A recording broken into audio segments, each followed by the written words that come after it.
નમસ્કાર ખેડૂત મિત્રો, ખેડૂતો માટે સારા સમાચાર કહી શકાય. ગુજરાત સરકારે 23 ફેબ્રુઆરી 2026થી રાજ્યભરમાં તુવેરની ટેકાના ભાવે ખરીદી શરૂ કરવાની જાહેરાત કરી છે.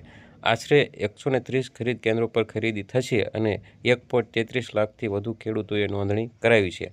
ગુજરાતના ખેડૂતો માટે રાહત અને વિશ્વાસનો સંદેશ આપતા રાજ્ય સરકારે ગુજરાતના ટેકાના ભાવે ખરીદી શરૂ કરવાની મહત્વપૂર્ણ જાહેરાત કરી છે. રાજ્યમાં આગામી 23 ફેબ્રુઆરી 2026થી તુવેરની ખરીદી શરૂ કરવામાં આવશે તેવી સત્તાવાર જાહેરાત ગુજરાત રાજ્યના કૃષિ મંત્રી જીતુ વાઘાણી દ્વારા કરવામાં આવી હતી.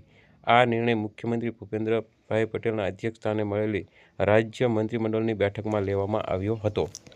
વર્ષ 2025-26 માટે ભારત સરકારે તુવેરનો ટેકાનો ભાવ ₹8,000 પ્રતિ ક્વિન્ટલ એટલે કે ₹1,600 પ્રતિ મણ જાહેર કર્યો હતો. આ ભાવ જાહેર થતાં જ રાજ્યના ખેડૂતોમાં ઉત્સાહ જોવા મળી રહ્યો હતો અને મોટા પાયે તુવેરનું વાવેતર કરવામાં આવ્યું હતું. ખેડૂતોને પોષણક્ષમ અને ન્યાયસંગત ભાવ મળે તે હેતુથી કેન્દ્ર સરકાર દ્વારા MSP જાહેર કરવામાં આવી છે અને તે અંતર્ગત રાજ્ય સરકાર ખરીદી પ્રક્રિયા અમલમાં મૂકે છે.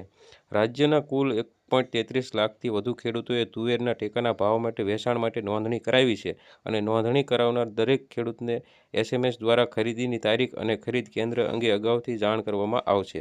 SMS મળ્યા બાદ ખેડૂતોએ ફાળવેલ કેન્દ્ર પર પોતાના જથ્થા સાથે હાજર રહી યોજનાનો લાભ લેવાનો રહેશે. સરકાર દ્વારા આ પ્રક્રિયા સુગમ બને તે માટે પૂરતી વ્યવસ્થા ગોઠવવામાં આવી છે. તો મિત્રો, વહેલામાં વહેલી તકે છે આ મેસેજ આવે તો તરત આ યોજનાનો લાભ છે એ તમે લઈ શકો છો. ટેકાના ભાવે તમે વેચાણ કરી શકો છો.